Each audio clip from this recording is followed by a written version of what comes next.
ku berpegang pada janjimu. Hanya padamu ku percaya.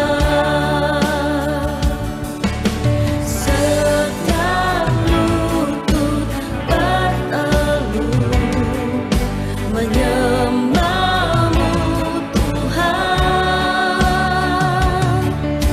Semua lidah mengaku Kau Tuhan berkuasa. Percaya Engkau Bapa-Ku yang setia. Ku percaya kuasa-Mu nyata dan sempurna. Tiada yang tak mungkin bagi-Mu. Perbuatan-Mu ajaib bagiku. Ku percaya Engkau Bapa-Ku yang setia. Ku percaya kuasa-Mu nyata dan sempurna. Tiada yang mustahil bagi-Mu. Padamu ku percaya.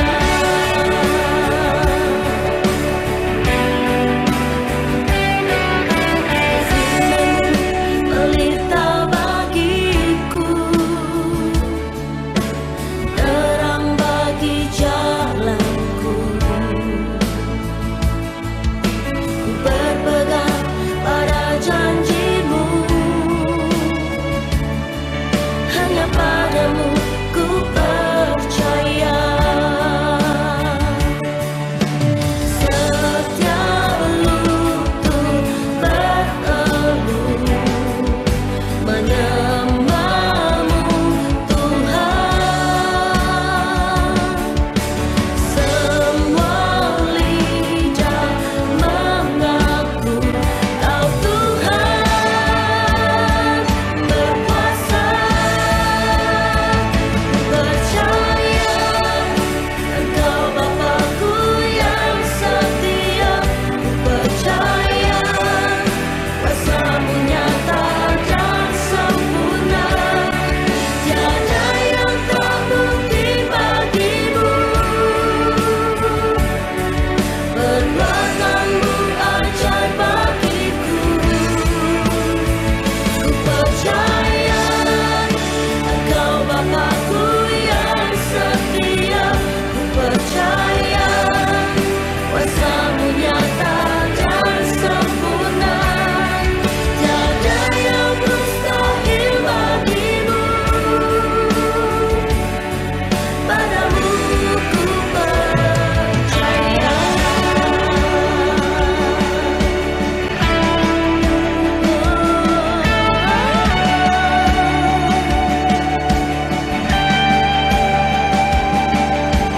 Setiap lutut berteluh menyembahmu Tuhan.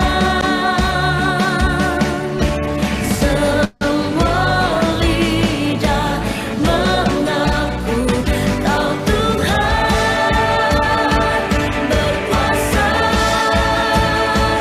Kau Tuhan berkuasa. Ku percaya Bapa-Ku yang setia. Ku percaya kuasa-Mu nyata dan sempurna. Tiada yang tak mungkin bagi-Mu. Perbuatan-Mu ajaib bagiku. Percaya, ku percaya Bapa-Ku yang setia. Ku percaya kuasa-Mu nyata dan sempurna. Tiada yang mustahil bagi-Mu.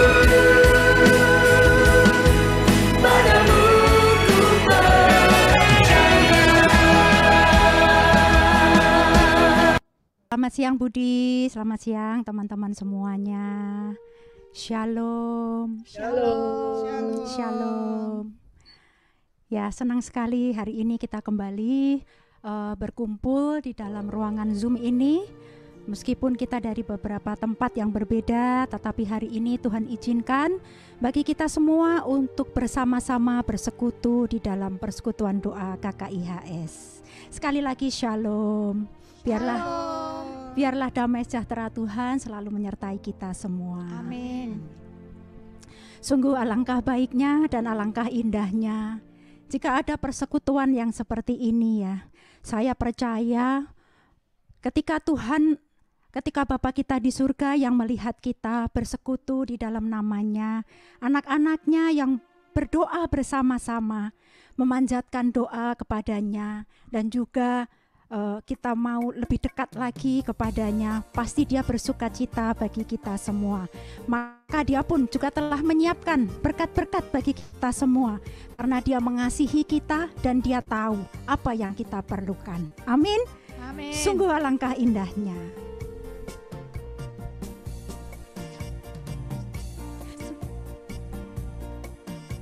Sungguh alangkah indahnya, sungguh alangkah indahnya bila saudara semua hidup rukun bersama.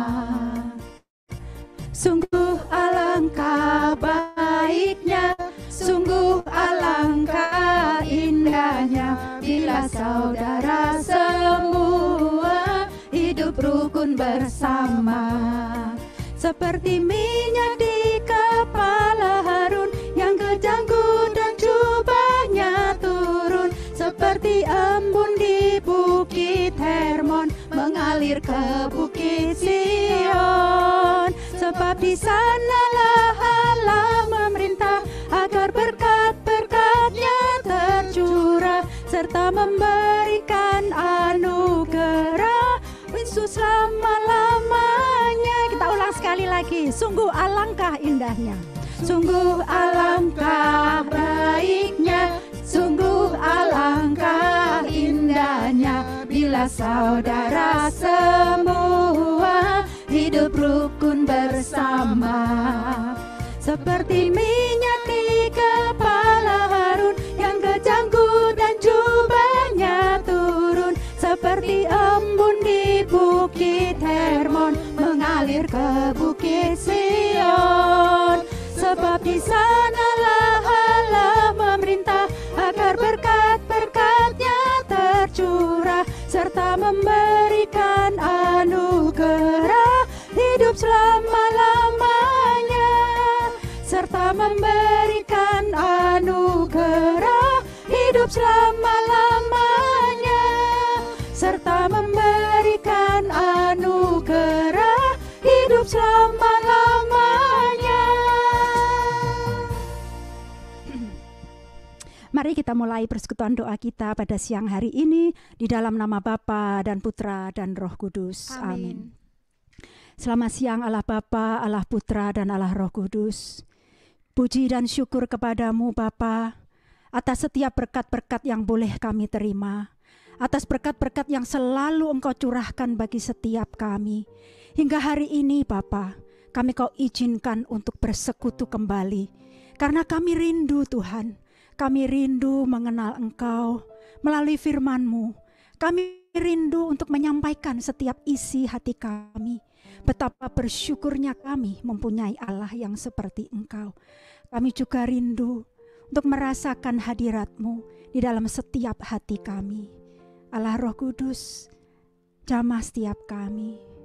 Urapi pertemuan kami pada sore hari ini, agar bukan menjadi pertemuan yang biasa, tetapi karena kehadiran-Mu, maka setiap jiwa boleh dikuduskan. Setiap jiwa boleh beroleh damai sejahtera dan sukacita.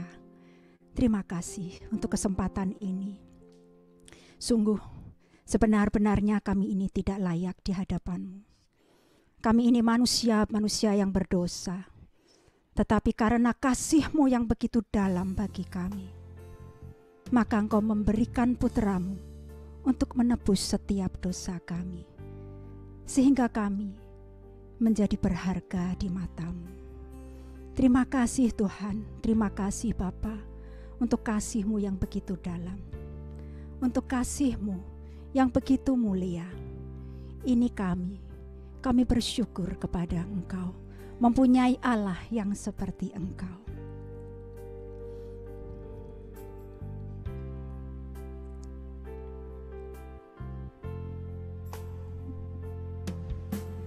Kasih yang terindah, hati yang mulia, karena ku temukan di dalam-Mu, Yesusku. Pujian dari hatiku, selalu di setiap waktuku, tiada pernah berubah kasih-Ku.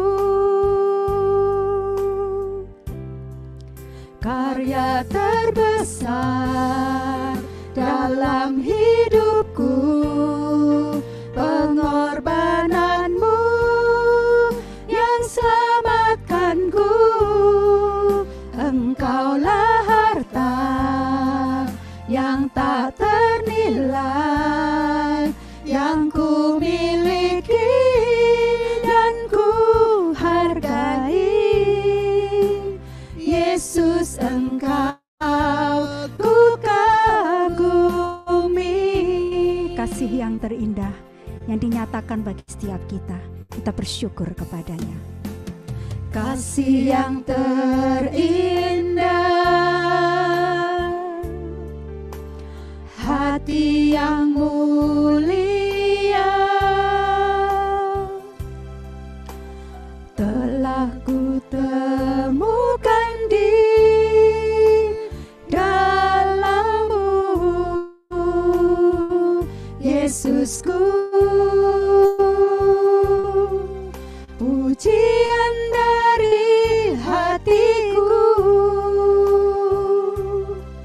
selalu di setiap waktuku, tiada pernah berubah kasih-Ku. Karya terbesar dalam hidupku, pengorbanan-Mu yang selamatkanku. Engkaulah harta yang tak ternilai, yang ku miliki dan ku hargai.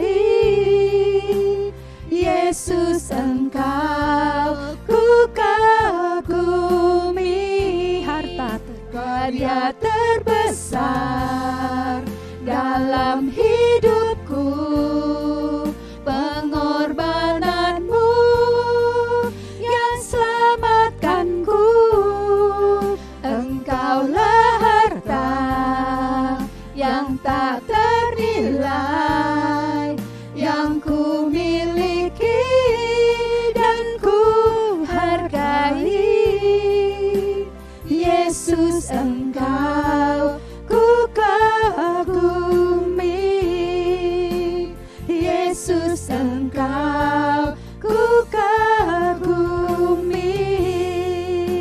Yesus, Engkau ku kagumi.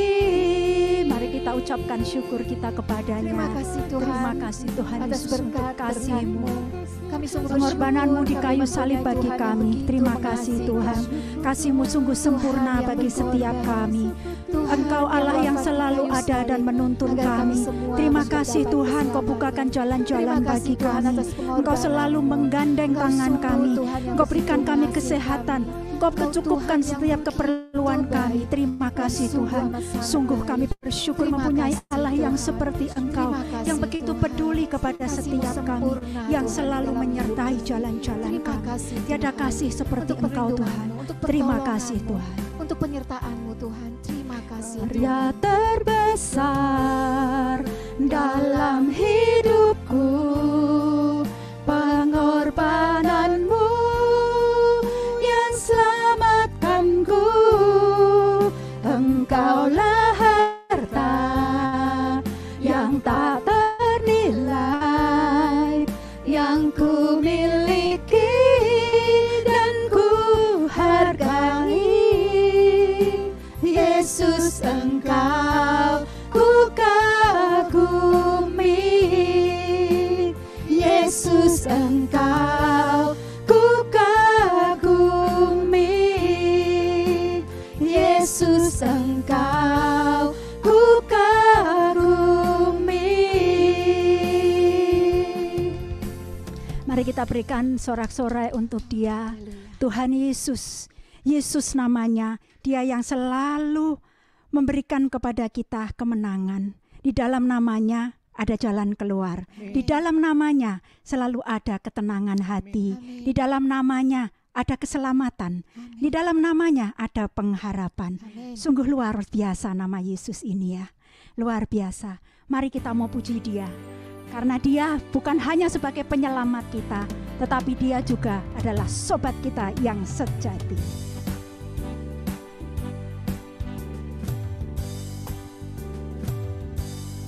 Ada satu sobatku yang setia,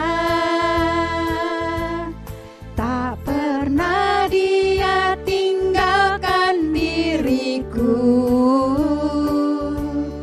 Di waktu aku susah, waktu ku sendirian, Dia selalu menemani diriku. Ada satu sobatku yang setia.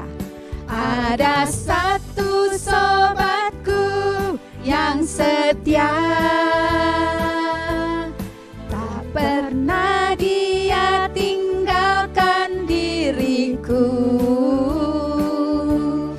Di waktu aku susah, waktu ku sendirian, Dia selalu menemani diriku. Siapa Dia?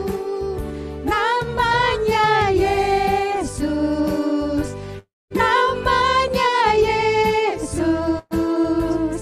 Nama Yesus yang menghibur hatiku. Namanya Yesus. Namanya Yesus. Nama Yesus yang menghibur hatiku. Sekali lagi kita katakan, hanya satu sobatku yang setia. Ada satu sobatku yang setia, tak pernah Dia tinggalkan diriku. Thank you Jesus. Di waktu aku susah, waktu ku sendirian, Dia selalu menemani diriku. Namanya Yesus. Namanya Yesus. Nama Yesus yang menghibur hatiku. Namanya Yesus. Namanya Yesus. Nama Yesus yang menghibur hatiku. Namanya Yesus. Namanya Yesus. Namanya Yesus. Nama Yesus yang menghibur hatiku. Namanya Yesus. Namanya Yesus. Nama Yesus yang menghibur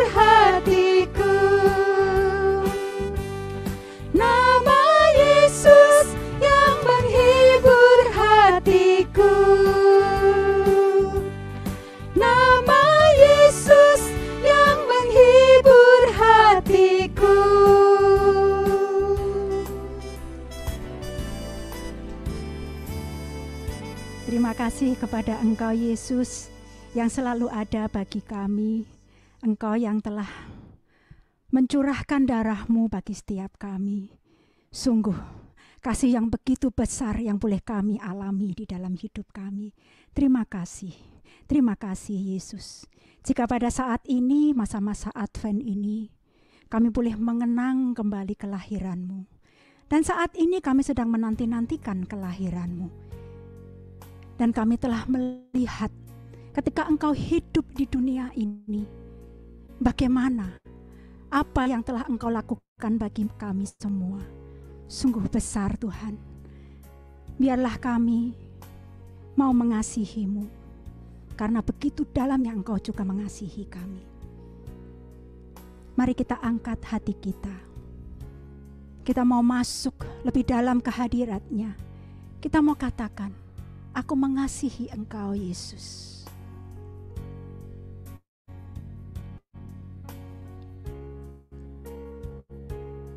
Aku mengasihi Engkau Yesus dengan segenap hatiku. Aku mengasihi Engkau Yesus dengan segenap jiwaku. Aku mengasihi Engkau. Aku mengasihi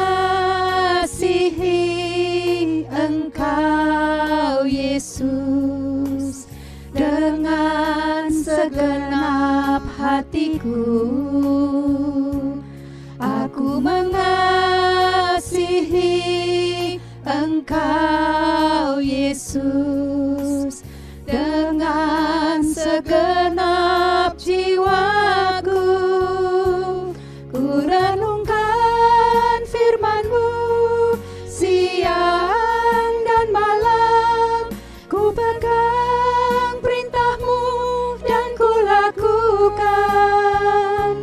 Engkau tahu ya Tuhan, tujuan hidupku hanyalah untuk menyenangkan hati-Mu. Katakan dengan hatimu, engkau sungguh mengasihi Yesus. Aku mengasihi Engkau Yesus dengan segenap hatiku. Aku mengasihi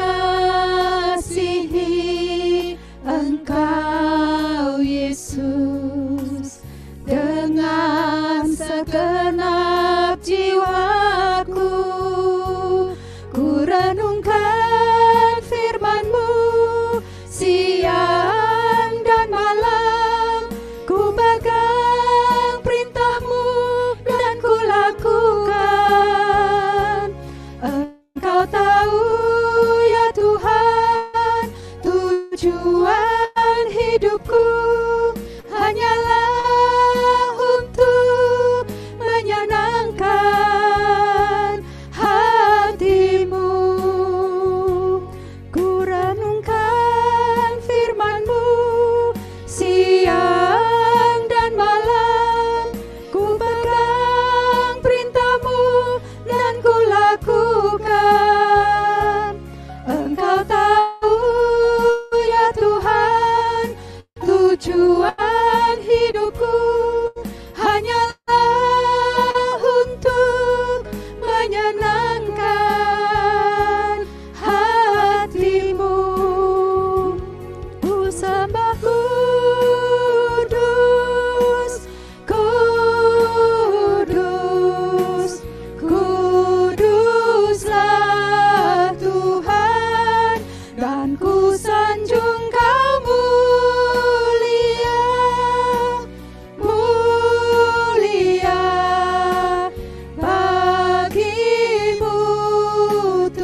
Sungguh indah Allah Roh Kudus berada di dalam hadirat-Mu.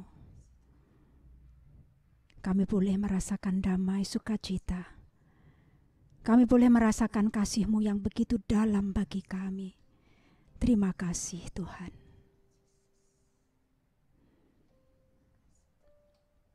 Sebentar lagi kami akan duduk diam untuk mendengarkan firman-Mu.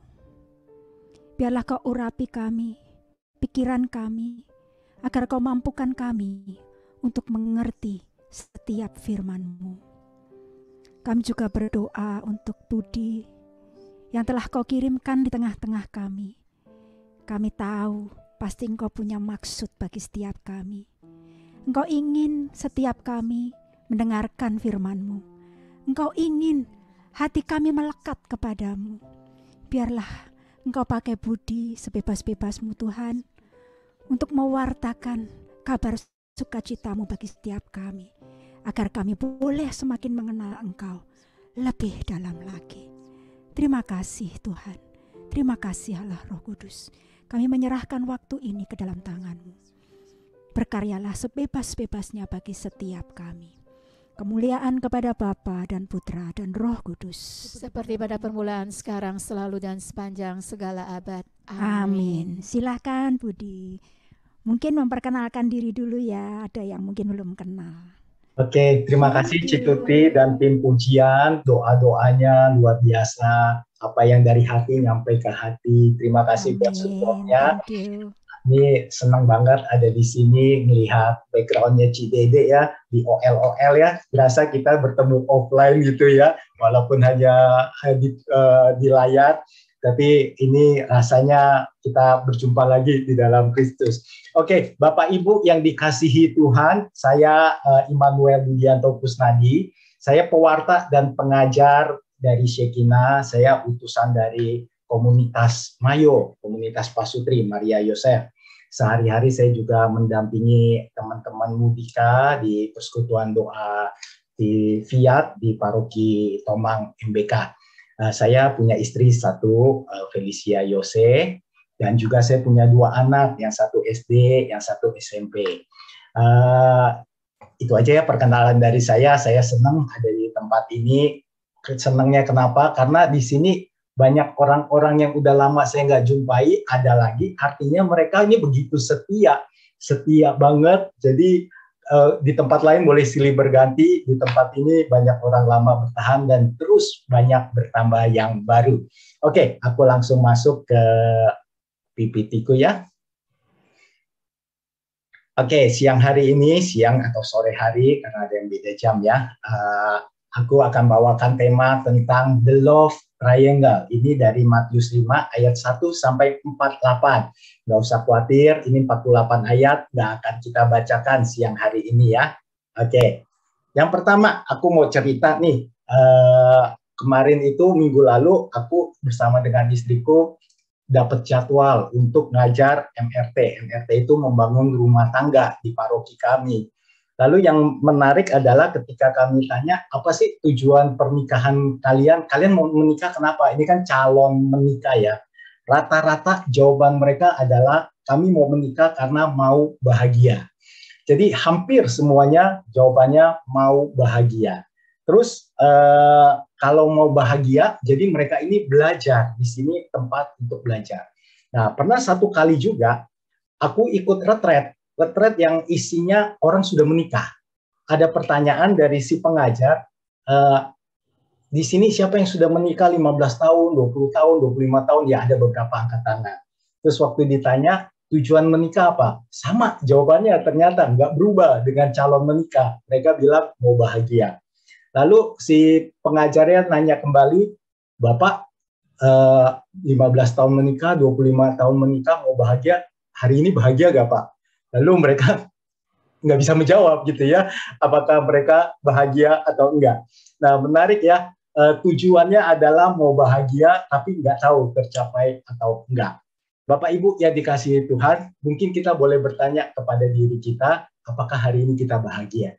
Atau kalau kita nggak bisa jawab, kita bisa mengingat, bisa bertanya, kapan terakhir aku bahagia? Mungkin udah lama. Kalau saya dulu waktu kecil saya main layangan ya di jalanan, di lapangan itu, wah itu bahagia banget. Saya nggak peduli apa-apa, saya nggak, kalau orang tua saya datang jam 6 sore atau 7 malam ngomelin ya itu baru urusan belakang lah ya. Pokoknya pada saat main itu bahagia banget. Jadi Bapak Ibu boleh bertanya di dalam diri ya, kalau hari ini sudah merasa bahagia, itu berarti goalnya udah tercapai. Kalau hari ini rasanya belum bahagia, kapan terakhir aku bahagia? Sama, kita semua di tempat ini berjuang untuk bahagia. Nggak ada satupun dari kita yang mau hidup tidak bahagia ya. Jadi kita mau berjuang untuk bahagia. Nah, untuk bahagia ternyata kalau di pernikahan cinta saja nggak cukup. Orang tua saya itu saling cinta banget mereka. Dan saya juga melihat teman-teman pasutri lain, orang tuanya itu saling cinta. Tapi kok dibilang bahagia-bahagia banget? Enggak ya. Kadang mereka ngomong seadanya aja, udah makan belum? Kerjaan gimana? Paling begitu aja. Nggak ada yang deep talk begitu. Ternyata untuk mencapai kebahagiaan di dalam kehidupan kita, cinta aja tuh nggak cukup. Maksud saya bicara seperti ini adalah ketika kita mau mencapai kebahagiaan, kita juga perlu belajar. Ada ilmunya, nggak hanya cukup cinta aja. Mungkin kita di sini udah melihat ya orang tua kita saling cinta, saling menyayangi, tapi kok nggak bahagia-bahagia banget. Atau bahkan keluarga kita sendiri, atau hidup kita sendiri. Kita udah cinta sama pasangan kita, tapi kok rasanya nggak bahagia. Atau kita sudah cinta sama Yesus, saya yakin di tempat ini semua cinta sama Yesus, dan Yesus mencintai kita semua. Tapi balik lagi, seperti pertanyaan si pengajar tadi, apakah hari ini kita bahagia? Ya, susah dijawab begitu ya. Jadi artinya kita siang hari ini mau belajar dari perikop khotbah di bukit. Itu di Matius 5 ayat 1 sampai 48. Kita nggak akan baca, tapi boleh dicatat 1 sampai 48. Aku bagi menjadi 3 part. 3 part itu di Matius 5 ayat 1 sampai 12 itu perikopnya tentang ucapan bahagia. Yang part kedua itu tentang garam dan terang dunia. Yang perikop ketiga itu tentang Yesus dan hukum Taurat. Kenapa 3 ini aku coba tampilkan dan coba aku kaitkan? Ternyata untuk menjadi bahagia, Yesus tuh keluarin, Yesus tidak menyangkal atau tidak meniadakan hukum Taurat. Tetapi dia mengajak kita untuk hukum Taurat. Supaya apa? Kita tahu batasan-batasan kita lakukan. Oke. Lalu ketika kita tahu aturan-aturannya, ini kan berat banget kalau dibaca ayat 17 sampai 8 itu hukumnya tuh sangat susah untuk dilakukan. Nanti Bapak Ibu boleh baca ya. Tapi yang mau aku share adalah ikut Tuhan itu kita harus tahu kodrat kita itu siapa. Nah, di part sebelumnya adalah tentang garam dan terang dunia. Bapak Ibu yang dikasihi Tuhan, kalau kita kodratnya adalah garam dan terang dunia, mau kondisi kita saat ini sedang gembira kek, saat ini sedang susah kek, bisa punya waktu melayani atau enggak, kodrat kita itu sudah garam dan terang dunia. Jadi aku mau ajak Bapak Ibu nih sekarang bicara ke diri sendiri ya. Hai Budi, kamu tuh garam dan terang dunia. Jadi kita katakan kepada diri kita adalah garam dan terang dunia. Kenapa ini harus Yesus mau sampaikan ketika khotbah di bukit? Supaya kita tahu kita melakukan hukum Taurat itu, ketika kita melakukan perintah-perintah Yesus, kita diberi kemampuan karena kita adalah garam dan terang dunia. Balik ke part yang pertama. Nah, part pertama adalah tentang ucapan bahagia menurut Yesus. Di sini khotbah di bukit itu bercerita tentang bagaimana ini saya tampilkan dulu. Nah, bagaimana di sini ada ajaran Yesus tentang 8 sabda bahagia. Ini bertentangan dengan dunia. Di sini ada 8 kali kata bahagia, tapi nggak ada satupun di sini disebutkan tentang materi, tentang kedudukan, tentang jabatan. Artinya, ukuran kebahagiaan Yesus dengan ukuran kebahagiaan dunia itu berbeda. Saya mau ajak Bapak Ibu untuk merenung kembali pertanyaan, kapan terakhir aku bahagia? Kalau terakhir aku bahagia kita sudah nggak bisa ingat, atau bahkan udah lama banget, aku aja rindu untuk kita bisa bahagia, apalagi Yesus. Kenapa ajaran Yesus yang pertama, khotbah dia yang pertama adalah tentang sabda bahagia? Karena Yesus mau untuk umatnya merasa bahagia. Dia mau teman-teman yang ada di KKIHS itu merasa bahagia. Saya sebagai orang tua, Bapak Ibu sebagai orang tua, atau sebagai pendamping rohani dan lain-lain sebagainya, tidak mungkin kita nggak menginginkan anak kita menderita, anak kita tidak bahagia. Kita yang seperti ini, kita yang jahat aja, yang punya banyak kekurangan aja, mau anak kita bahagia. Apalagi Bapa di surga. Dia sangat mau ya kita yang di tempat ini untuk menjadi bahagia. Tapi sekali lagi, ajaran bahagianya ini berbeda nih. Ajaran bahagia berbeda, dikatakan miskin di hadapan Tuhan, berduka cita, lemah lembut, lapar, haus akan kebenaran, murah hati, suci hatinya, membawa damai, dianiaya oleh sebab kebenaran, itu yang disebut bahagia. Saya balik dulu ke sebelumnya. Nah, di sini ya. Jadi ucapan bahagia adalah pertama-tama bukan karena keinginan kita mau bahagia, bukan. Yesus yang pertama mau kita untuk jadi bahagia. Ini udah kodrat kita. Kodrat kita adalah Yesus mau kita bahagia. Oke, next ya.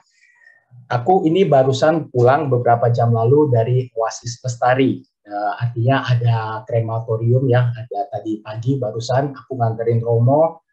Jadi kakak dari pembimbing rohani saya, Cipatris, meninggal. Jadi ini barusan dikremasi. Nah, maksudnya mau cerita begini adalah di Oasis Lestari itu banyak banget ya, di kotak-kotak itu tulisan ayat-ayat. Salah satu ayat yang favorit sering muncul itu Filipi 1 ayat 21. Karena bagiku hidup adalah Kristus dan mati adalah keuntungan. Saya di sini bukan bahas kematian, tapi yang saya mau bahas adalah karena bagiku hidup ada ayat lanjutannya. Tetapi jika aku harus hidup di dunia ini, itu berarti bagiku bekerja memberi buah. Aku garis bawahi kata bekerja memberi buah. Kenapa sih? Apa hubungannya bahagia dengan memberi? Ternyata setelah dicari-cari dan dijalani ya, aku kan ini usia separuh hidup ya. Aku umur 40-an. Jadi melihat ke bawah dan melihat ke atas. Mungkin ini fase yang sedang aku alami. Kalau Bapak Ibu punya fase yang lain gitu ya, mungkin juga ada yang di fase umur 50-an, 60 memiliki fase yang berbeda. Tetapi ketika di fase-fase seperti ini, aku berpikir bahwa kita ini hidup di dunia, mau bahagia, kalau mau menyenangkan diri sendiri, ternyata nggak ada ujungnya dan nggak ada ekornya. Jadi nggak pernah ada satu titik bahwa aku ini bahagia. Aku nggak menemukan itu. Tetapi ketika ayat ini aku baca, tetapi jika aku harus hidup di dunia ini, itu berarti bagiku bekerja memberi buah. Seperti kisah para rasul 20 ayat 35 BD juga bilang, sebab ia sendiri telah mengatakan, ya ini Yesus ya, adalah lebih berbahagia memberi daripada menerima. Bapak Ibu, artinya kita untuk mencapai satu level kebahagiaan perlu dari kita untuk punya mental memberi. Apa itu mental memberi? Mental memberi adalah mental untuk kita mengasihi sesama kita, bukan menyenangkan ya. Kalau menyenangkan sesama kita, rasanya itu akan sangat sulit, karena menyenangkan manusia lebih sulit daripada menyenangkan Tuhan. Daripada pilih yang sulit-sulit, mendingan pilih yang gampang, yaitu menyenangkan hati Tuhan. Oke. Nah, di Yohanes 13 ayat 34 dan 35 dibilang seperti ini. Aku memberikan perintah baru kepada kamu, supaya kamu saling mengasihi. Sama seperti aku telah mengasihi kamu, demikian pula kamu harus saling mengasihi. Dengan demikian, semua orang akan tahu bahwa kamu adalah murid-muridku, yaitu jikalau kamu saling mengasihi. Bapak Ibu yang dikasihi Tuhan, ini sebuah perintah dari Tuhan. Ternyata Tuhan itu memberikan perintah untuk kita saling mengasihi.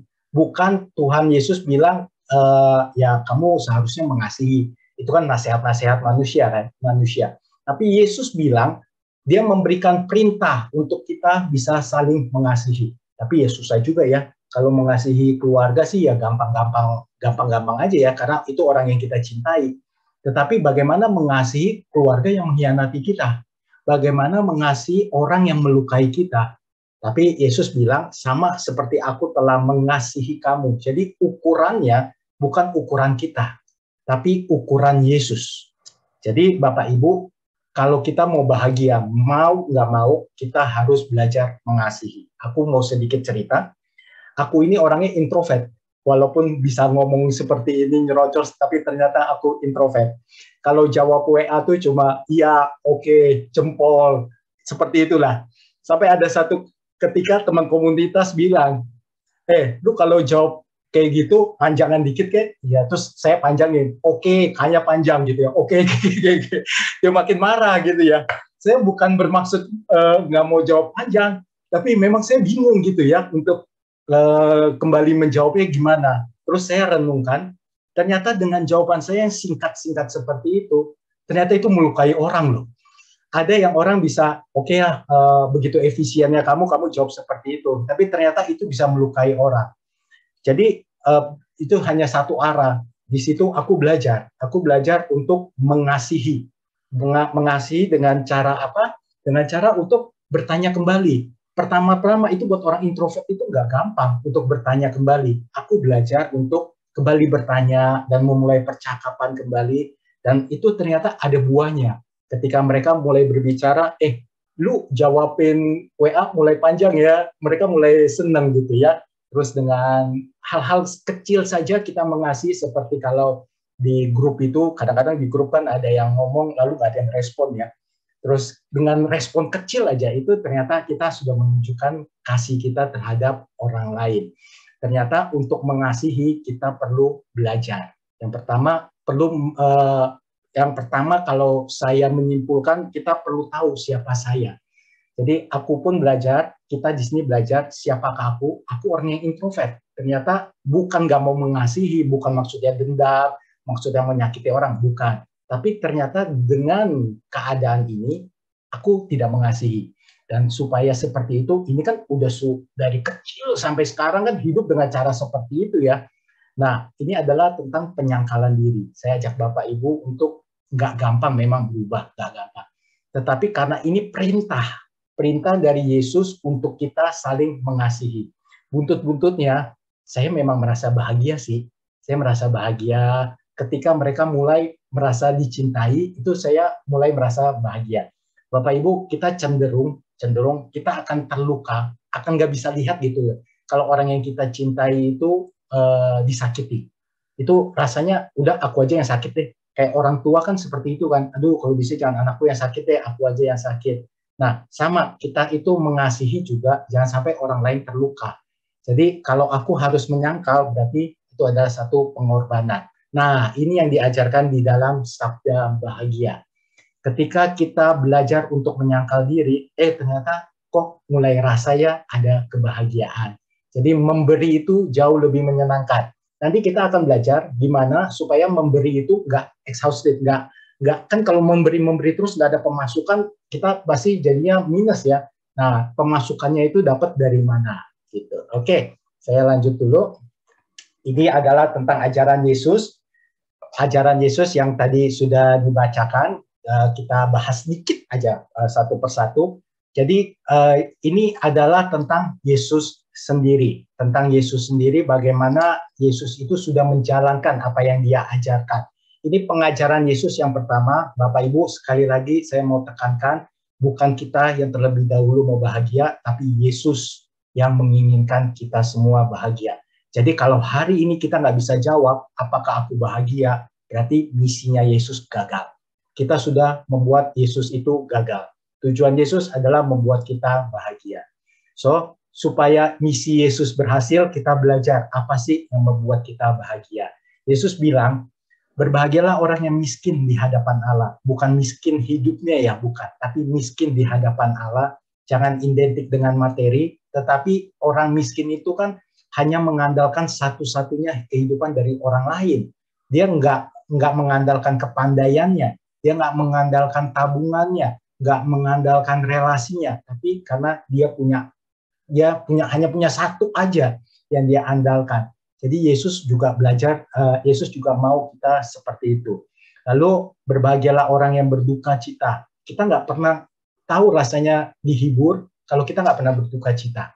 Kita nggak pernah tahu rasanya orang yang sakit hati kalau kita nggak pernah disakiti. Jadi Bapak Ibu, saya ini juga rada-rada kebal perasaan saya ya. Ketika saya jarang banget, kayaknya nggak pernah dalam hidup saya itu sakit hati. Jadi saya sulit untuk mengerti orang yang sakit hati. Sampai satu ketika memasuki beberapa tahun yang lalu, saya baru pertama kali dalam hidup saya mengalami sakit hati. Oh, rasanya seperti ini tuh sakit hati. Memang sih perlu waktu untuk recovery.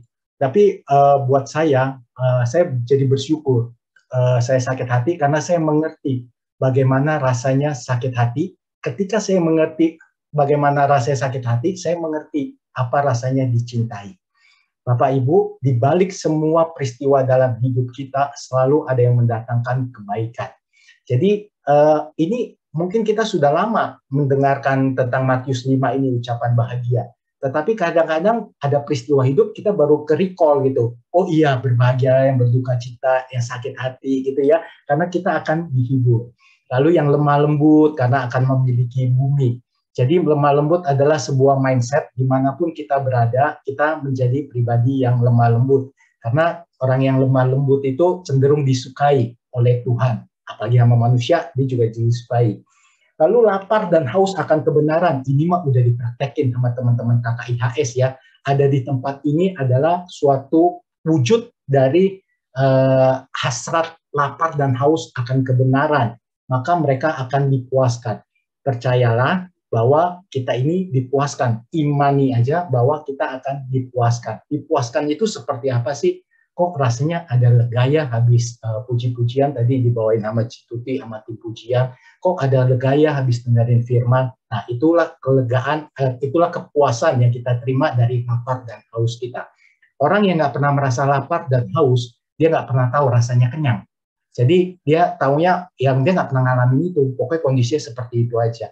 Jadi Tuhan itu kadang-kadang mengizinkan kita seperti ini supaya kita bahagia. Aduh, aku dipuaskan, senang banget gitu ya. Terus murah hati, ini tentang karakter, murah hati, suci hatinya, membawa damai, ini tentang karakter. Jadi bagaimanapun untuk menjadi bahagia, kita harus berjuang merubah karakter kita. Sama, saya pun berjuang sampai hari ini. Budi yang seorang introvert harus berjuang, menjawab WA gitu ya, harus panjang, tapi lama-lama jadi kebiasaan kok. Terus ada lagi nggak? Saya kepengen lagi sih Tuhan, apa yang harus aku ubah supaya semakin murni ya, hitung-hitung nanti kalau di api penyucian pemurniannya nggak terlalu banyak lah, udah ada di dunia ini, udah diberesin sedikit demi sedikit gitu ya. Lalu di ayat yang ke-8 dikatakan bahwa berbahagialah orang yang dianiaya oleh sebab kebenaran. Lucu ya, kata dianiaya Tuhan sebut berbahagia. Ternyata aniaya ini adalah bersifat tidak terikatan. Kemarin aku habis mimpinya rada-rada lucu gitu ya. Aku tuh lupa parkir mobil di mana habis pergi. Ini mimpi. Parkir mobil di mana aku lupa, aku cari-cari. Terus nggak ketemu. Terus aku merasa kehilangan banget itu mobil. Terus aku kebangun turun gitu ya. Terus aku lihat ada kunci mobilku, aku ketawa sendiri gitu ya. Terus aku merenung gitu ya. Kadang-kadang dalam mimpi itu kan alam bawah sadar kita ya, berarti masih ada keterikatan di dalam diriku. Jadi kebahagiaan itu bukan mengenai mendapatkan, bukan ya, tetapi bagaimana melepaskan. Jadi melepaskan keterikatan-keterikatan. Mungkin Bapak Ibu di tempat ini, kita di tempat ini udah mendapatkan banyak hal, betapa banyak anugerah Tuhan, tetapi Tuhan kepinginnya supaya kita bahagia, kita itu tidak terikat oleh apapun. Itu baru satu. Terus saya tidur lagi. Kadang-kadang kalau tidur, kita tuh mimpinya lanjut. Benar, mimpi saya lanjut. Lanjutnya itu sekarang bukan mengenai materi, mengenai kesel gitu ya. Jadi misalnya kayak di Jakarta gitu ya, kita kan kesel kalau disalib atau apa, itu hati kesel ya. Di mimpi saya muncul hati saya kesel, kayak peristiwa kecil, tapi kok hati saya kesel ya. Terus saya bangun, saya kalau mimpi itu saya renungkan, Tuhan mau bicara apa ya? Jadi saya masih ada keterikatan emosi.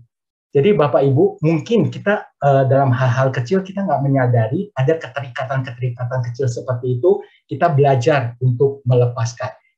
Seperti yang tadi ya, pernikahan, cinta saja nggak cukup. Kita perlu ilmunya, sama menjadi bahagia, cinta Tuhan saja, sama Tuhan cinta kita aja nggak cukup. Ilmunya mesti dipelajari, yaitu ilmu melepaskan, merelakan, pelan-pelan. Lucu ya, Tuhan bisa bicara lewat mimpi, Tuhan yang sama juga bisa berbicara untuk Bapak Ibu. Oke, sebelum masuk yang slide yang terakhir, ini kalimat yang jadi pegangan kita, bahwa mengikuti Yesus itu nggak mudah, juga nggak sulit, hanya berjuang. Hanya berjuang. Ini kita mengalami fase-fase yang berbeda. Saya di fase umur segini juga saya berjuang, Bapak Ibu, dimanapun fase umur Bapak Ibu, semuanya kita berjuang untuk mengikuti Yesus. Fokusnya ikut Yesus aja deh, pasti bahagia. Jangan lihat keadaannya, kadang keadaan memang bisa buruk, bisa baik, tapi keadaan yang baik juga belum tentu kita bahagia kok. Keadaan yang buruk juga belum tentu kita menderita. Jadi asal ada Yesus aja deh. Kalau nggak ada Yesus ya itu menderitanya itu kayak apa ya. Saya membayangkan bagaimana kalau nggak punya teman diskusi seperti Yesus. Banyak hal dalam hidup saya harus diskusi. Termasuk bikin bahan untuk siang hari ini, saya diskusi sama Yesus gitu ya. Harus buat apa. Jadi yang mau saya sampaikan adalah, Bapak Ibu, kita punya teman diskusi. Siapa namanya? Dia itu Yesus. Makin sering kita diskusi sama dia, makin tajam roh kita menangkap apa maunya dia, dan makin tajam untuk kita mau melepaskan apa yang ada pada kita. Nah, pertanyaannya, bagaimana cara mengasihi? Sulit nih, sulit banget. Kalau mengasihi orang yang kita cintai, gampang. Tapi mengasihi orang yang pernah melukai kita, nggak usah orang yang melukai kita deh ya. Saya kan baru-baru aja terluka, baru aja gitu ya. Jadi berbuat sesuatu yang baik lagi, saya trauma loh. Saya menyadari saya trauma. Oh ini toh, kalau orang baik bisa, maksudnya orang itu kapok berbuat baik itu karena trauma seperti ini. Saya belajar Bapak Ibu, saya juga mengajak Bapak Ibu, jangan berhenti untuk berbuat baik.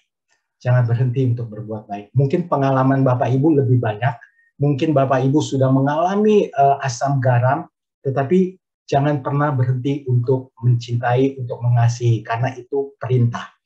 Kalau hari ini Bapak Ibu ada yang ikut KKHIAS, sudah mulai, rasanya udah nggak mampu mencintai, hari ini diingatkan, tetap mengasihi. Gimana cara mengasihinya? Ini topik kita siang hari ini, dan ini juga slide yang terakhir.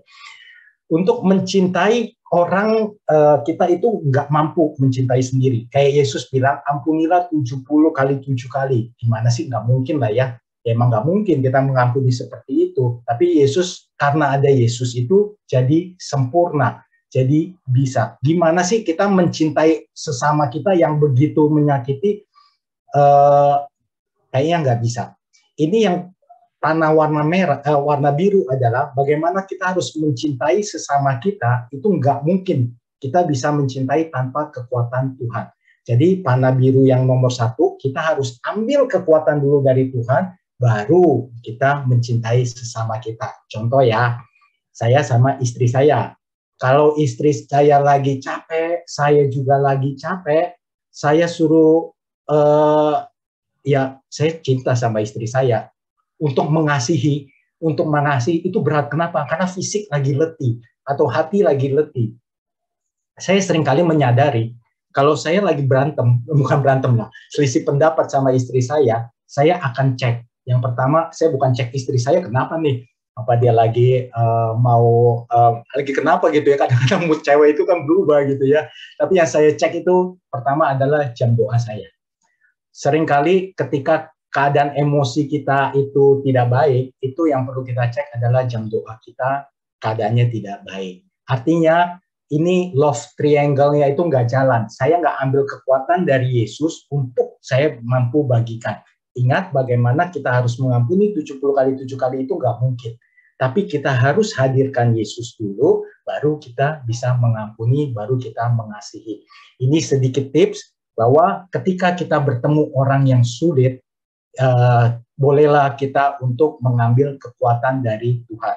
Beruntung kita orang Katolik, kita punya banyak sekali jenis doa. Salah satu doa yang saya tahu adalah doa kursi kosong. Bagaimana kita menghadirkan ada kursi kosong, artinya ada saya, ada Yesus, ada kita, ada Yesus, ada di situ, sama ada satu kursi kosong. Kursi kosong itu terserah deh Bapak Ibu mau dudukin siapa. Mau dudukin suami kek, mau dudukin istri, atasan atau teman pelayanan, siapapun. Ini kan namanya di dalam doa ya, orangnya kan nggak tahu. Bolehlah kita marah-marah di situ, bolehlah kita katakan apapun, lalu kita lihat apa respon Yesus di sana. Nah ini saya nggak bahas tentang bagaimana cara doanya, saya hanya menceritakan kekayaan Katolik bahwa ada meditasi kursi kosong. Itu cukup membantu untuk kita bagaimana bisa melepaskan segala keterikatan sehingga kita menjadi bahagia. Lalu yang cara yang kedua, sebelum masuk ke yang cara kedua, saya merenung ya, bagaimana sih kita bisa mengasihi, mungkin nggak ya kita mengampuni. Ajaran Yesus ini kadang-kadang terlalu sulit untuk kita lakukan.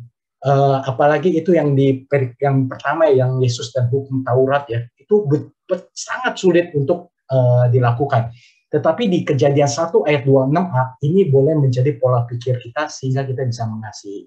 Berfirmanlah Allah, baiklah kita menjadikan manusia menurut gambar dan rupa kita. Artinya Allah membentuk saya dan Bapak Ibu menurut gambar dan rupa kita. Kitanya itu huruf besar. Allah Bapa, Putra, dan Roh Kudus. Artinya kalau kita punya mata dua, mereka juga punya mata dua. Kalau kita punya hidung satu, mereka juga hidungnya satu. Karena kita menurut gambar dan rupa Allah. Jadi kalau si Allah ini adalah Allah yang mengasihi, Allah yang bisa mencintai, Allah yang bisa mengampuni, berarti kita gak segambar dan serupa Allah, kita juga bisa mengasihi dan kita juga bisa mencintai. Saya lagi merenung, kalau Yesus bisa berdoa di atas kayu salib untuk orang yang menyakiti dia, berarti kita juga bisa berdoa untuk mereka. Karena kita segambar dan serupa dengan Allah. Kalau Yesus bisa melakukan mujizat untuk mengasihi orang, dia kan mengasihi orang sampai nggak capek ya. Yesus itu nggak bisa nggak mengasihi orang ya. Berarti kita juga bisa seperti itu. Nah, dengan ayat ini kita menjadi kuat bahwa apa yang Yesus bisa lakukan, kita bisa lakukan karena kita segambar dan serupa dengan Allah. Ya, jadi identitas kita, buat saya identitas kita segambar dengan Kristus. Yesus mampu mengasihi, maka aku pun mampu mengasihi. Yesus mampu mengampuni, maka aku pun mampu mengampuni. Jadi ukurannya bukan kita. Oh, aku kayaknya nggak bisa nih melayani di tempat ini. Aku nggak bisa nih mengasihi dia, terlalu capek. Ukurannya bukan itu. Tapi ukurannya adalah apakah Yesus mengasihi dia? Apakah Yesus mencintai dia? Ukurannya Yesus berarti aku juga bisa. Terus yang gambar merah adalah, nah ini mengenai pendoa-pendoa lah. Di sini banyak banget pendoa ya. Kadang-kadang kita menyadari untuk sesama kita, untuk hal-hal others itu bukan hanya sesama ya. Mungkin emosi kita itu kita nggak bisa selesaikan langsung. Ini yang disebut dengan pensyafaat. Pensyafaat itu adalah perantara. Perantara seperti Abraham ya, dia berdoa itu kan untuk orang yang supaya bisa keluar dari Sodom dan Gomora, orang benar, dia kan nego sama Tuhan. Itu adalah seorang pensyafaat. Kita pun bisa nego sama Tuhan untuk relasi kita dengan orang lain. Ini namanya the love triangle. Kita pakai komunikasi kita sama Tuhan, dan lihatlah bagaimana Tuhan bekerja untuk sesama kita. Nggak jarang dalam doa saya itu, ketika saya mendoakan orang lain, orang itu merespon. Responnya benar-benar respon, ya maksudnya yang kelihatan nyata. Dia WA, atau dia bisa tiba-tiba WA, atau dia bisa dia ngelah gitu. Jadi artinya alam roh ini begitu nyata ketika kita berdoa kepada Tuhan, yang mereka pun bisa respon. Nah, kalau kita seperti ini, berarti kalau kita membenci orang, itu juga nyampe ke orang itu. Pasti, oh ini sedang membenci saya, gitu ya. Jadi seperti tadi aku bilang di awal ya, bahwa aku merasakan gitu, doa dari Cituti sebagai worship leader itu, karena dari hati nyampainya juga ke hati. Jadi Bapak Ibu yang dikasihi Tuhan, ini tema siang hari ini udah selesai. Nanti kalau ada pertanyaan boleh ditanyakan. Aku cuma mau tutup pakai satu quotation gitu ya, yang tadi worship leadernya bilang sebelum kita memuji dan menyembah, bahwa keadaan yang luar biasa itu karena ada kehadiran Yesus. Karena ada kehadiran Yesus. Bapak Ibu, bagaimanapun the love triangle perlu ada Yesus hadir di sana. So, mencintai Tuhan itu bukan kebetulan, tapi keputusan. Mengikuti Tuhan itu bukan kebetulan, tapi keputusan. Artinya, ketika kita sudah buat keputusan, artinya kita juga menghadirkan Yesus di dalam setiap hidup kita. Oke, sekian aja dari saya. Mungkin ada pertanyaan bisa disampaikan. Terima kasih. Thank you Budi. Coba aku cek dulu apakah bisa dengar suara saya. Jelas, Cik. Oke. Bisa Ya, tuh, bisa. Oke, ya thank you so much Budi buat pemaparannya siang hari ini. Mungkin sekarang kita akan membuka pertanyaan. Apakah teman-teman ada yang mau bertanya? Silahkan untuk menuliskan di kolom chat. Saya akan membantu membacakan, atau mau langsung unmute bertanya langsung kepada Budi. Silahkan.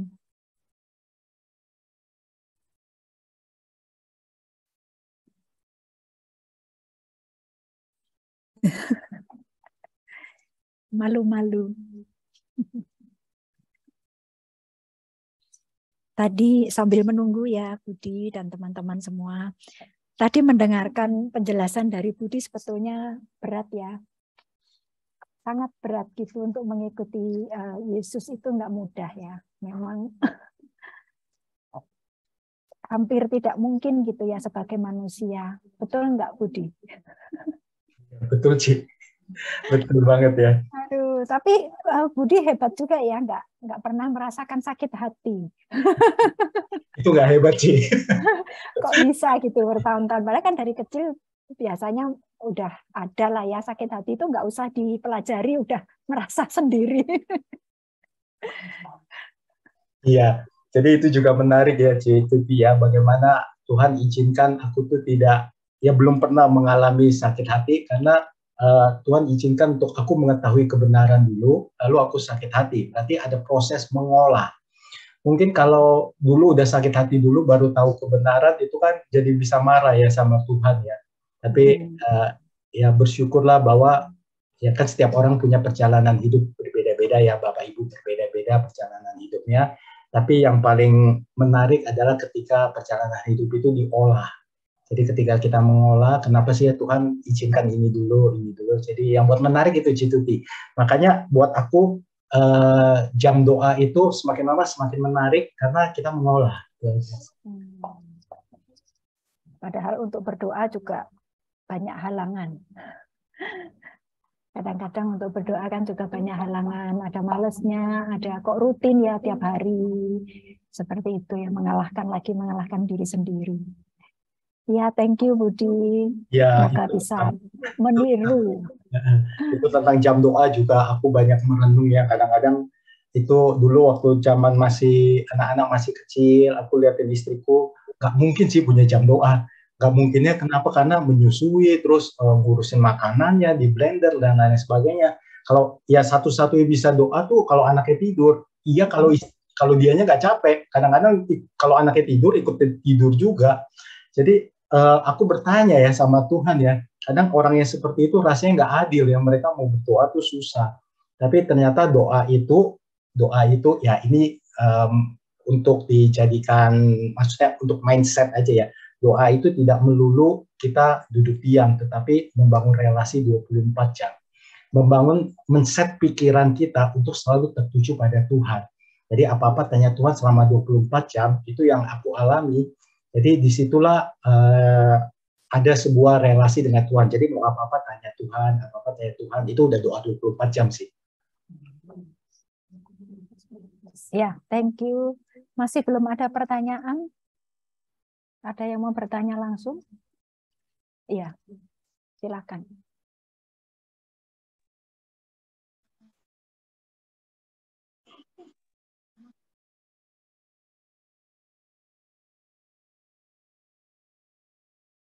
Jadi aku juga mau tanya ya. Tadi kan nomor 1 tadi kan nggak sulit ya untuk tadi apa yang berbahagia sama Yesus, tapi nggak sulit. Tetapi harus berjuang, benar kan? Ya saya membutuhkan sendiri saja dulu. Tetapi untuk berjuang itu memang juga nggak gampang gitu. Perjuangan itu memang diperlukan effort juga gitu kan ya. Jadi menurut saya pribadi antara berjuang dengan kesulitan itu kakak beradik 11-12 gitu. Soalnya saya sendiri untuk tadi Budi tadi untuk berdoa gitu kan 24 jam. Memang kalau memang secara pribadi bisa 24 jam gitu ya. Tapi secara komunitas untuk kita itu berjuang untuk berdoa bersama-sama itu menentukan waktu aja yang contohnya, wah kita set Selasa, Selasa ganti Senin nggak bisa lagi ganti Rabu. Itu perjuangan yang bagi saya sangat nggak mudah gitu ya. Plus Bapak sulit itu. Jadi untuk saya tanya saja sama Budi gitu. Kiat-kiatnya apa untuk supaya kalau komunitas itu bisa berjuang bersama-sama untuk berdoa gitu. Kalau tadi saya tangkap kalau 24 jam secara pribadi bisa. Bangun sampai tidur, bangun lagi 24 jam. Kayak ibu-ibu nyuci berdoa, masak berdoa, nyapu bisa berdoa. Tapi as a community nggak bisa seperti itu dong. Kan mesti kita berjuang nih mencari waktu yang tepat untuk bisa ketemu.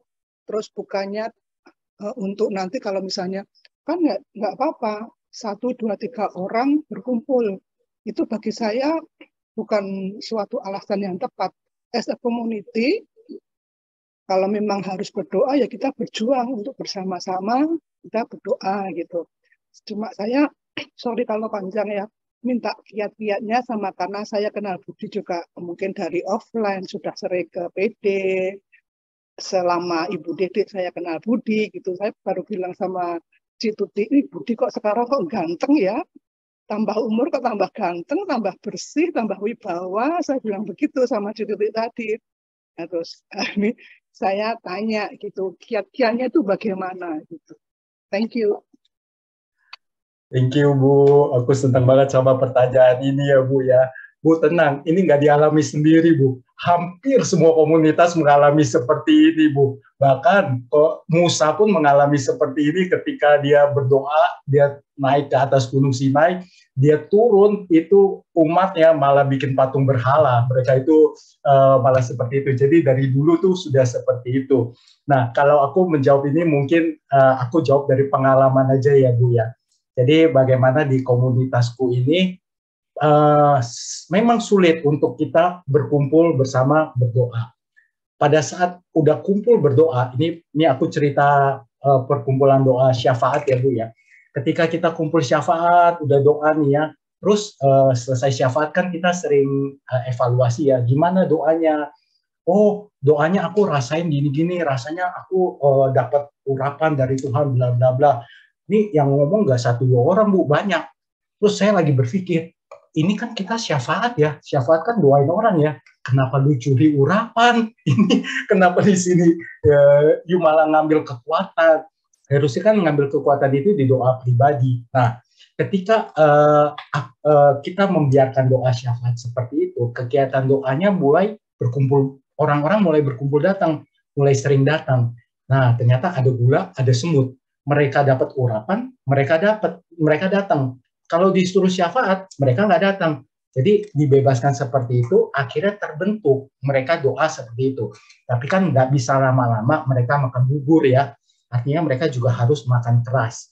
Tapi awalnya seperti itu, dan akhirnya dikasih pengertian, mulailah kita syafaat. Bagaimana untuk memulainya, Bu? Kalau dari pengalamanku sih ya, mesti ada satu orang yang punya hati yang rindu untuk doa itu dimulai. Emang capek sih, ini dehidrasi banget. Jadi ketika doa ini dimulai, itu kita seperti bagi kekuatan. Kita mengalirkan urapan Tuhan gitu. Jadi mereka sepertinya minta dipuaskan. Tapi terus kita bisa dapat lagi ini dari mana? Kita mesti punya doa pribadi. Itu kalau pengalaman aku ya. Tapi ini kan yang disebut dengan mental memberi.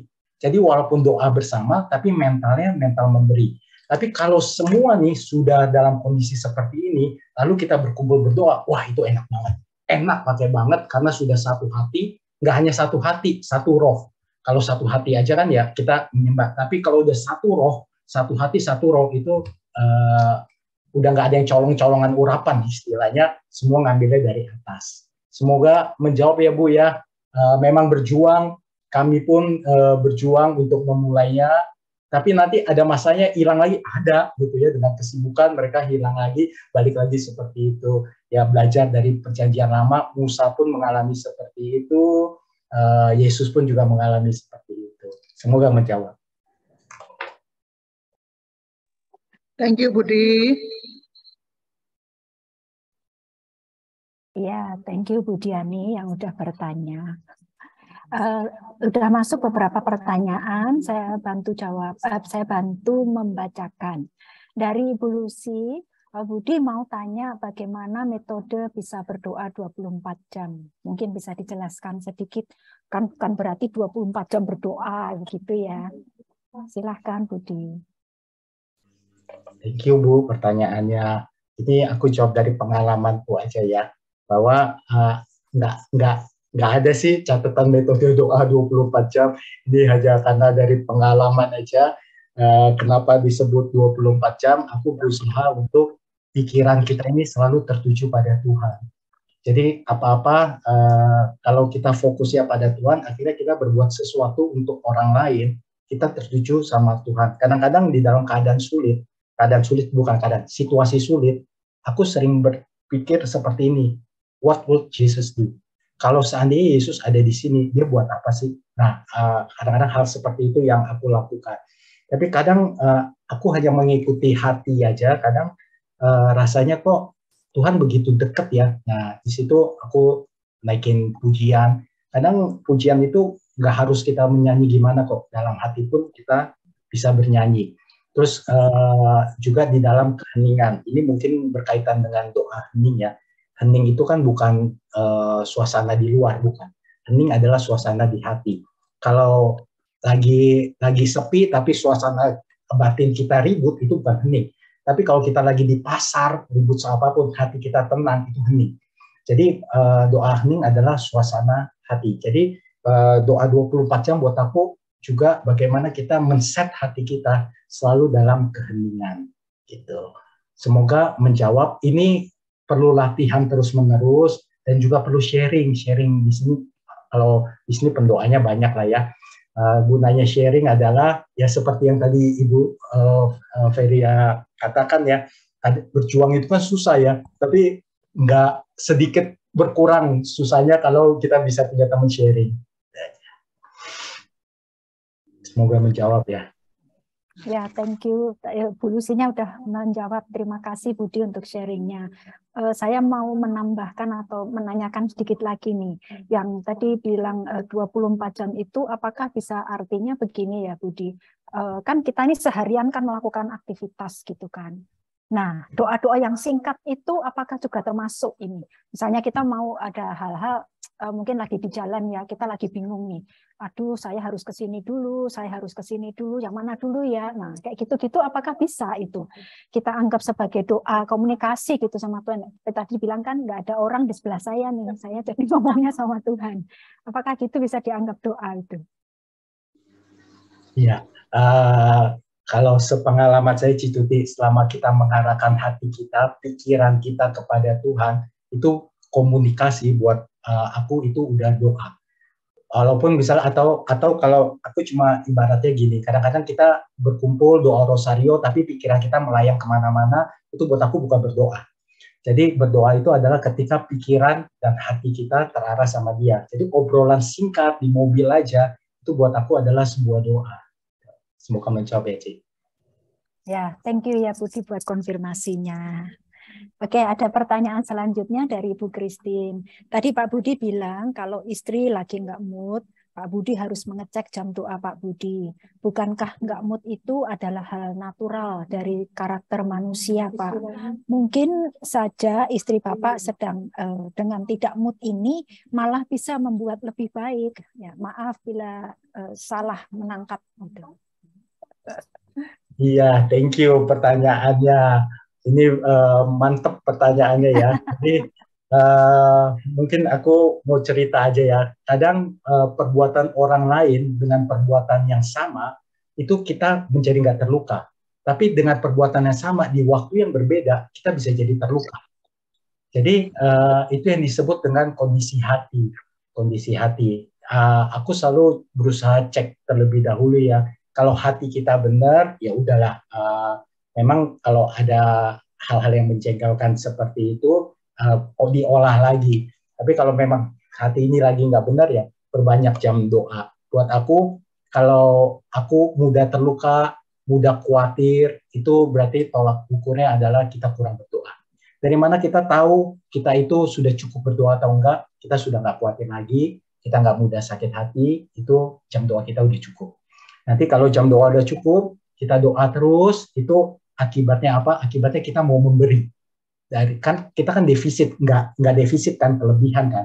Karena kita doa terus, kita bawaannya mau memberi. Ini siapa yang bisa dapat buah selama aku hidup, siapa yang bisa aku doakan, dan itu terus mengalir. Dan itu dijamin, itu bahagia. Bahagia, dijamin. Yesus yang ngomong, bukan saya. Matius 5, dia yang bilang seperti itu. Semoga terjawab ya. Ya, thank you. Aduh, tadi ada yang angkat tangan ya. Ibu Maria Elizabeth. Iya, Ibu Maria silahkan untuk unmute, menanyakan langsung. Ya, selamat siang Pak. Saya mau bertanya.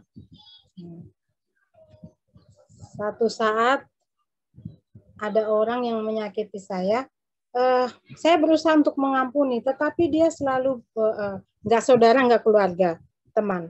Cuma selalu hal yang sama dia lakukan. Tapi saya awalnya tuh nggak peduli gitu, biarin aja, itu barang hal-hal receh gitu. Saya nggak mau respon, saya cuekin. Tapi makin lama sampai di satu titik dia menfitnah saya, akhirnya marah saya.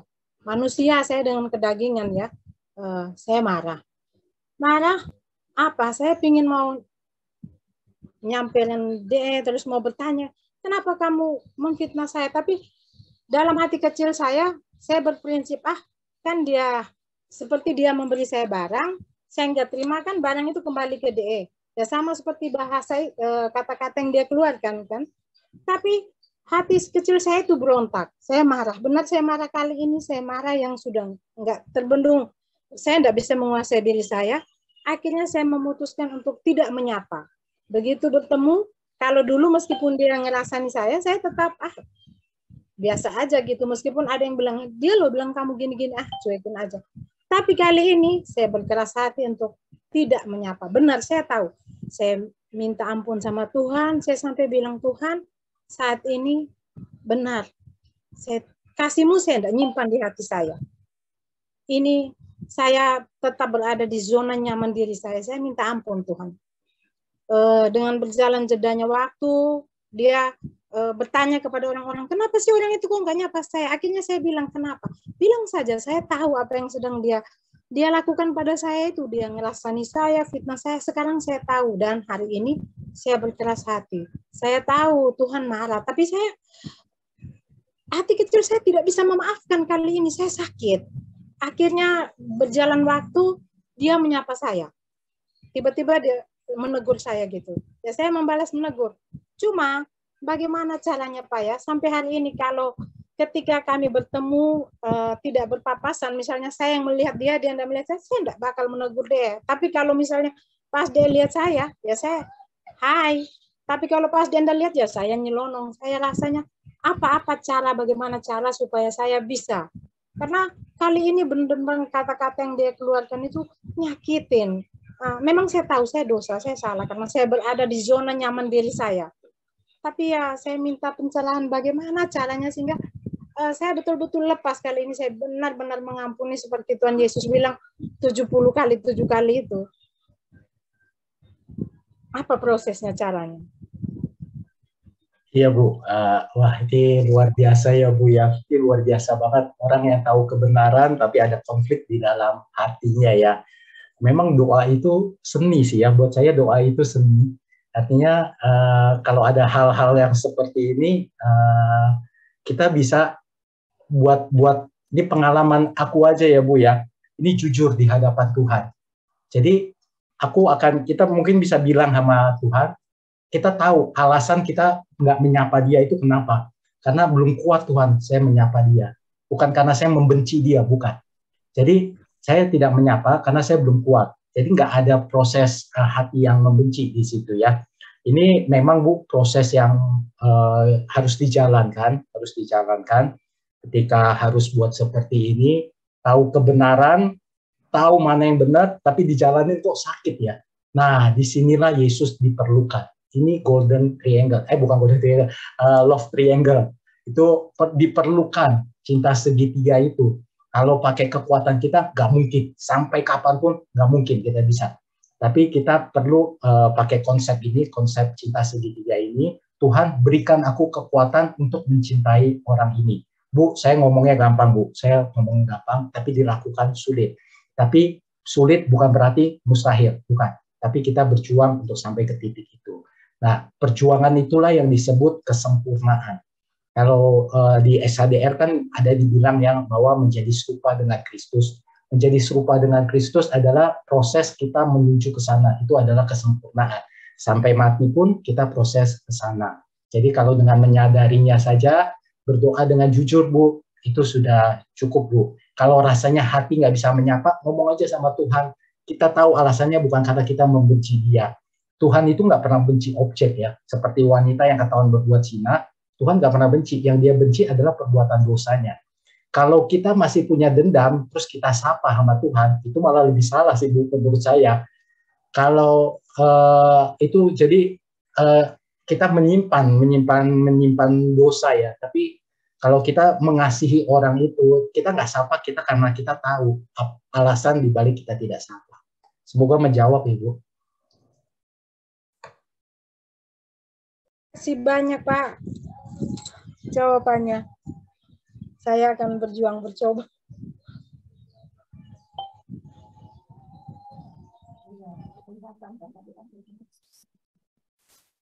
Ya, terima kasih Budi yang sudah menjawab. Di kolom pertanyaan sudah tidak ada pertanyaan. Apakah ada yang mau menanyakan langsung?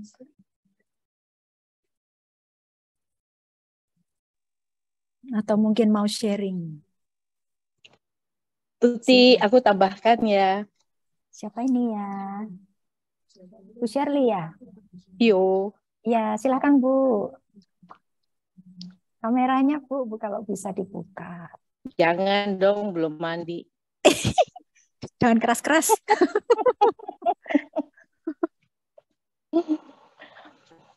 Saya kepengen tambahkan pertanyaan tadi ya. Saya tahu Ibu siapa tuh, lupa lagi. Yang baru saja. Ibu Maria. Oh iya. Maaf ya, pewartanya. Saya hanya berpikir begini.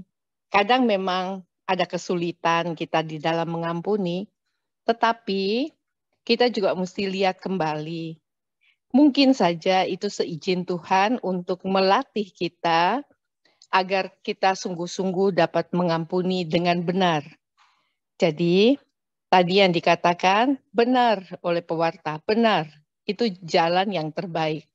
Tetapi bisa saja kita tambahkan bahwa mungkin saja Tuhan izinkan terjadi pada diri kita untuk membentuk kita, untuk membentuk, mengubah, dan menyadari apa arti dari pengampunan tersebut. Kalau memang itu seizin Tuhan, kita tidak usah untuk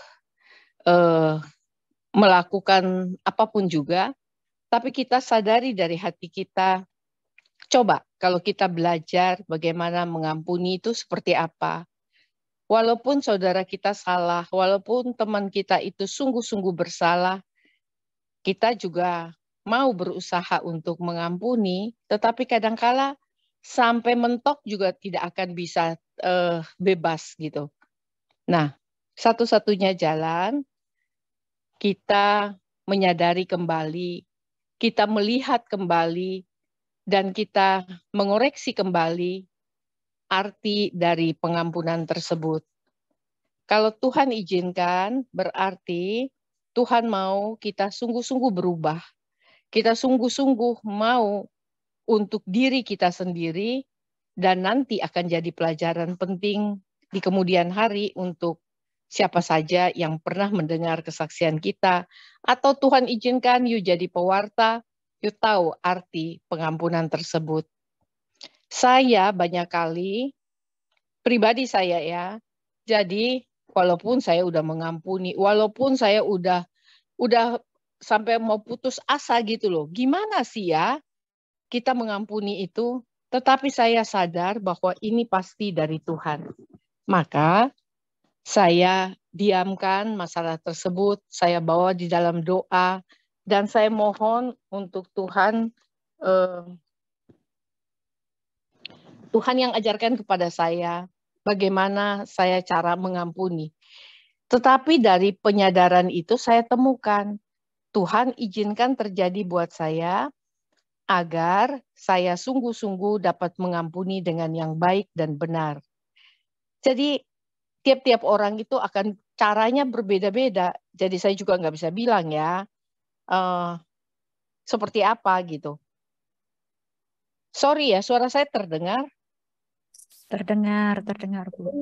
Oh, oke. Jadi kalau pribadi saya merasa bahwa saya harus diam, saya harus masuk di dalam pribadi-pribadi saya sendiri dan menyadari kesulitan tersebut, dan saya menemukannya. Dan satu hari ketika saya ketemu dengan orang yang lagi musuhan nih, dia yang sapa duluan loh, sepertinya saya nggak salah tuh. Nah, ternyata memang Tuhan izinkan untuk memperbaiki diri saya, untuk memberi saya sebuah pengertian yang baru, bagaimana kalau kita mengampuni orang, seperti apa kita mengampuninya. Ya mungkin singkatnya seperti itu deh. Makasih. Terima kasih, Bu. Thank you, Bu Shirley. Mungkin Budi mau menanggapi atau bagaimana? Nggak ada, Ci. Dari aku ada ya. Oke, ya thank you Bu Shirley buat sharingnya. Ini ada juga yang mau sharing, Ibu Dede. Silahkan, Dede. Aku mau sharing mengenai tadi soal mengampuni. Itu pernah terjadi di dalam hidupku gitu loh. Ada satu orang aku sebel banget gitu loh. Lihat mukanya aja kayaknya mau, kayaknya pasti kalau ketemu perpapasan saya seperti ibu tadi gitu loh. Saya akan mau melengos saja, pura-pura nggak kenal gitu loh. Ini zaman dulu ya, sebelum saya mengenal Tuhan. Tapi saya tuh dengar dari orang-orang gitu, namanya kalau bergaulnya sama orang beriman, biarpun kita belum terlalu beriman, kita kan kena imbasnya bagus gitu ya.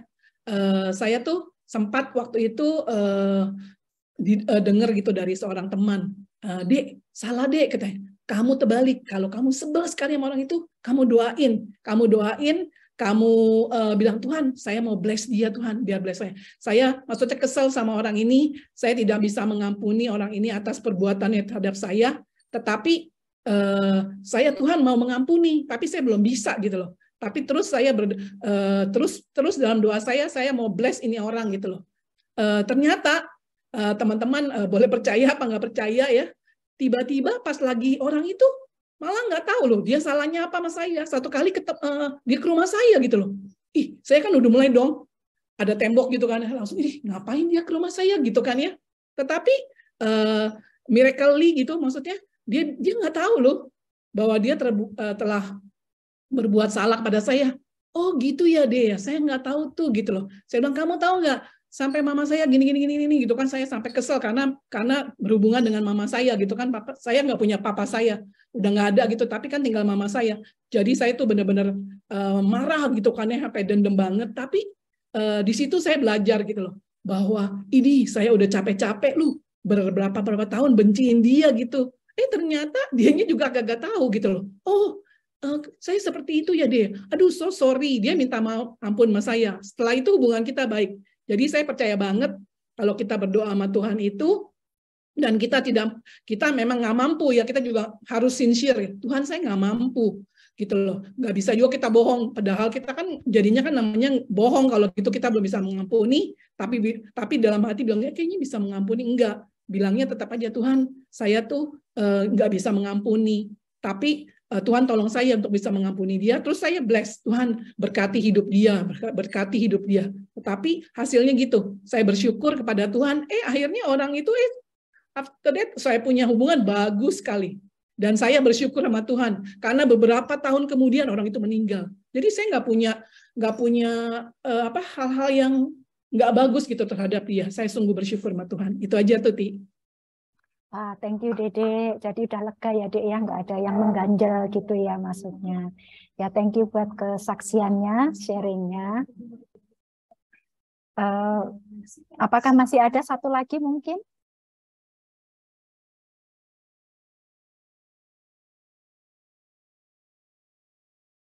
Kalau tidak ada, mungkin kita lanjutkan ke yang berikutnya ya.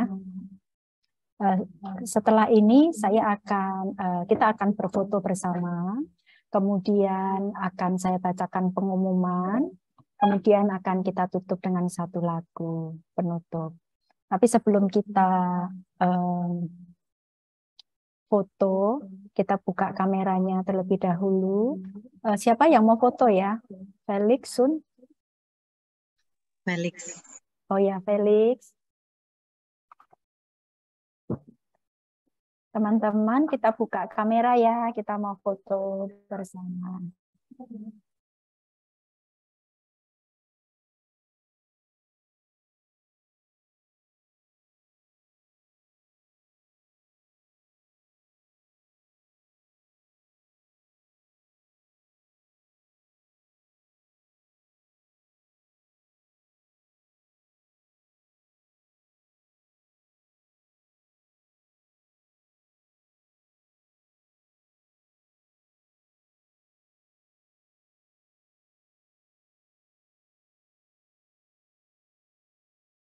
Oke, thank you Felix. Kita lanjutkan dengan pengumuman.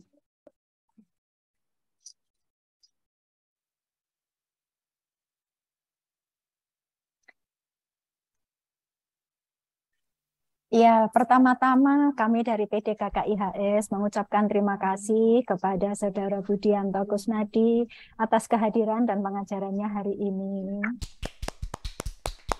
Thank you, Budi. Juga kepada saudara-saudari semua yang telah bergabung, yang telah mengajukan pertanyaan, yang juga telah sharing, berpartisipasi, dan maupun yang hanya berjoin saja. Kami sungguh mengucapkan terima kasih atas kebersamaannya pada siang hari ini. Ya, hari Jumat.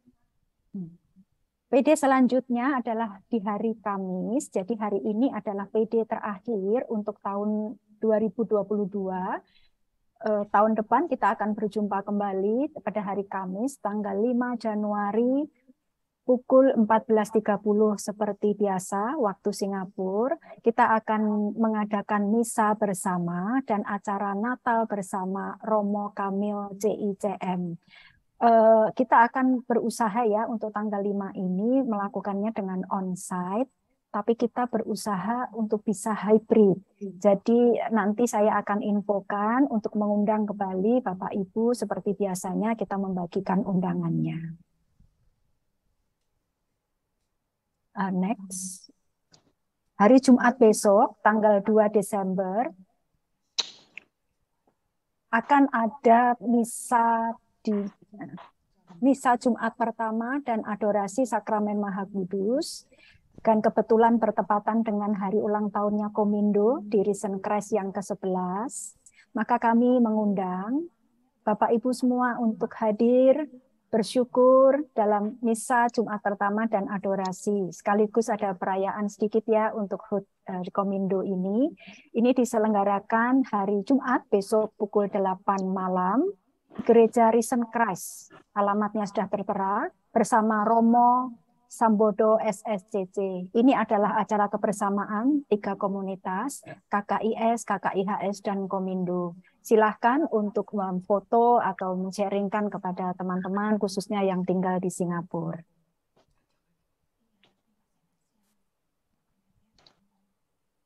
Ya, PD KKIHS mengadakan misa minggu kedua pada tanggal 11 Desember pukul 3 sore bertempat di gereja Our Lady of Lourdes.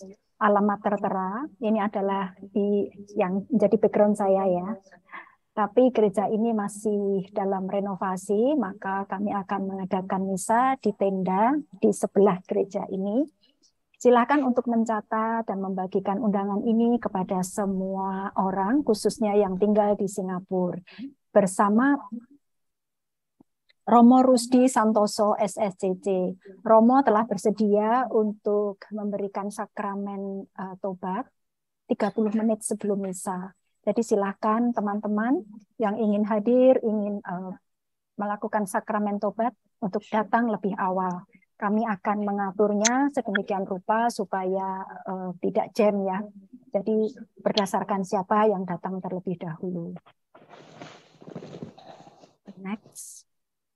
Bagi teman-teman yang ingin mendengarkan rekaman ulang dari PD Siang KKIHS, mungkin ada yang terlewat atau ingin membagikan kepada teman yang lain, silahkan untuk membuka YouTube kami, ketik saja PD KKIHS, maka akan muncul semua, baik ada yang PD Siang dan PD Malam juga ya. Silahkan untuk join dan follow Facebook kami.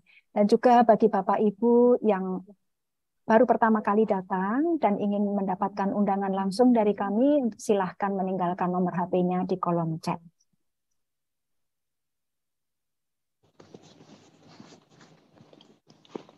Ya, sekian pengumuman. Sebentar ya, saya pindah tempat.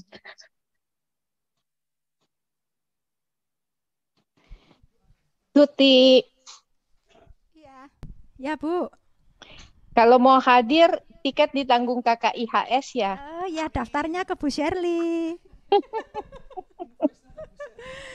Oke, kita masih dalam suasana doa. Kita bersyukur hari ini ya, kita bisa berkumpul.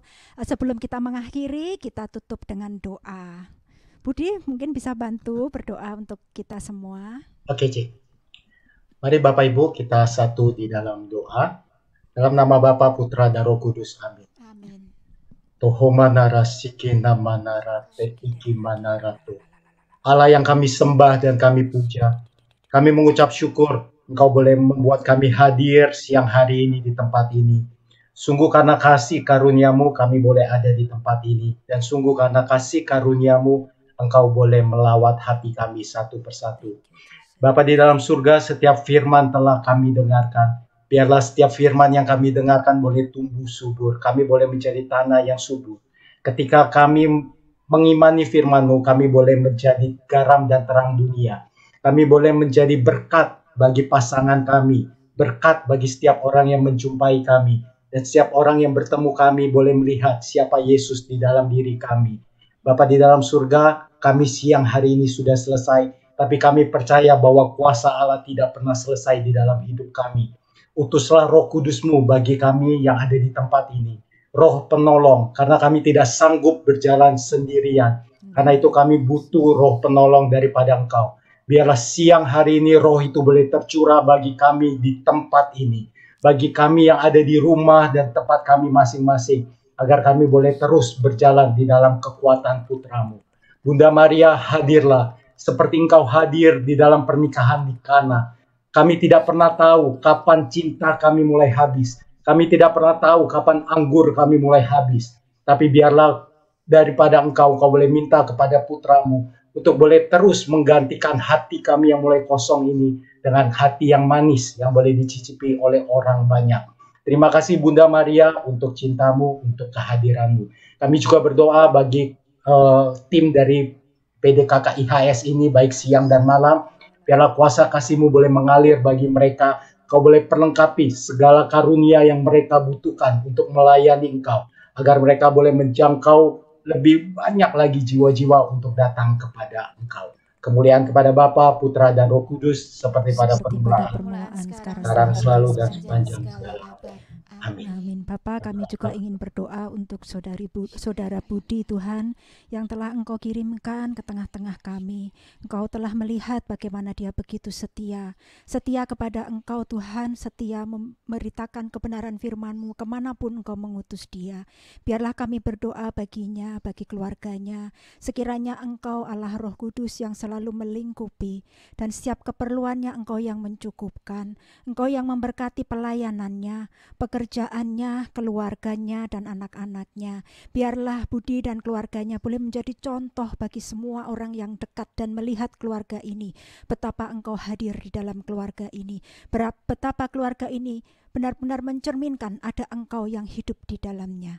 Terima kasih Tuhan, terima kasih. Sekiranya berkat-Mu selalu Kau turunkan untuk Budi dan keluarganya. Juga bagi kami semua, kami bersyukur Tuhan untuk sore hari ini. Begitu banyak peringatan-peringatan, begitu banyak Tuhan pesan-pesan yang Kau sampaikan kepada kami, dan biarlah kami mau Tuhan untuk menjalankan setiap perintah-Mu. Terima kasih Tuhan, terima kasih Allah Roh Kudus. Biarlah semua kemuliaan hanya bagi Engkau saja. Kemuliaan kepada Bapa dan Putra dan Roh Kudus. Seperti pada permulaan, sekarang, selalu, dan sepanjang segala abad. Amin. Di nama Bapa dan Putra dan Roh Kudus. Amin. Tadi sudah kita katakan ya, kita mendengar bahwa mengikut Yesus itu tidak mudah. Tapi sore hari ini kita mau percaya bahwa di dalam Yesus selalu ada kekuatan. Maka mari kita mau katakan, kita mau bersukacita mengikut Yesus. Kita tidak mau ragu lagi mengikut Yesus. Amin.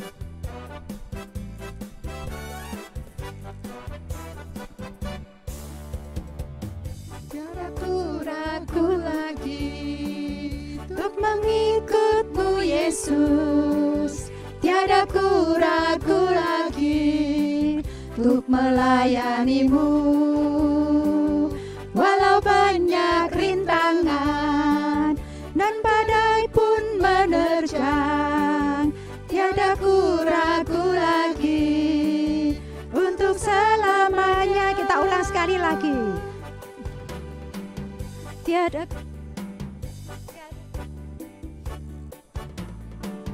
ragu lagi untuk mengikut-Mu Yesus.